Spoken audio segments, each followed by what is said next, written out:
The sport of javelin throw dates back to the Olympics in ancient Greece. The athlete sprints down a runway and just before reaching a line on the ground, hurls the javelin forward. For the throw to count, the athlete can't step over the line, and the javelin has to land point first in the ground. This modern javelin consists of a long hollow tube and a point.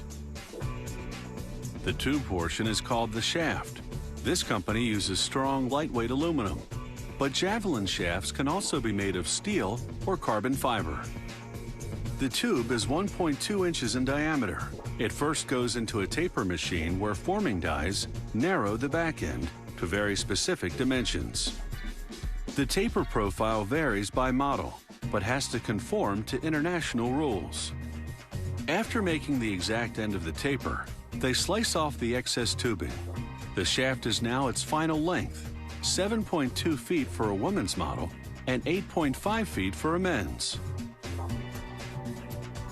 A straightening machine sandwiches the shaft between two hydraulic cylinders. They apply extreme pressure, straightening any large bends. This is just a preliminary straightening. The final one comes later. Next, working strictly by eye, a specially trained technician sands the shaft, fine-tuning it to a very precise diameter and weight. The javelin's point section is made of steel tubing that's a hair wider than the shaft. After tapering the front, they saw off the excess, making the point around 12 inches long.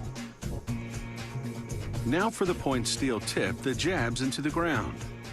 They position it in a holder, place the point body behind it, then weld the two parts together.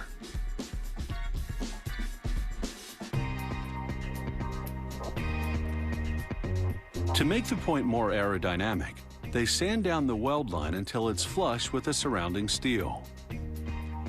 Using progressively finer grits of sandpaper, they polish away any imperfections until the point is perfectly smooth. Now for the final assembly. The shaft is sporting 2 coats of paint, and the point is nickel-plated to rust-proof the steel.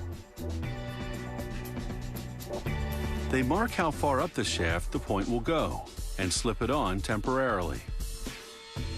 As the javelin pivots precisely where international rules dictate, they add pieces of lead until the javelin balances.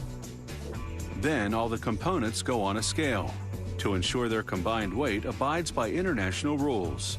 1.3 pounds for a woman's javelin, 1.8 pounds for a men's. Next, they squirt a little glue inside the point and drop the chunk of lead inside. They drop in some knotted cord and ram it in with a metal rod. This packs in the lead so it won't rattle around.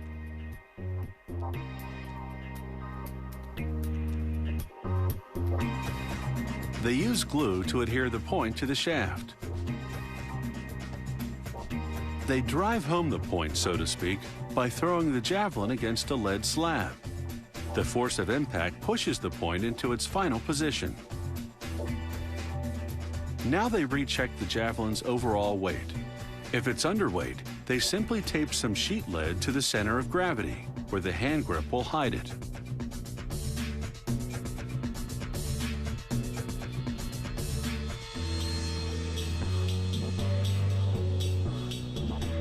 Using a gauge to measure the grip's permissible length, they mark the grip position at the center of gravity, then mount the javelin on a lathe and coat the marked area in glue.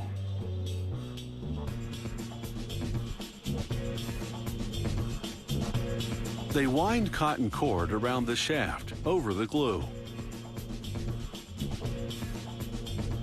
Before cutting the end, they verify the length of the grip with the gauge. They apply 2 decals, one bearing the company name, the other a safety warning. But no seal of approval just yet. The javelin still has to undergo a final straightening.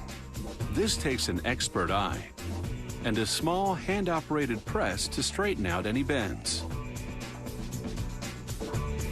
It's all a question of aerodynamics. The straighter the javelin, the more likely it is to go the distance.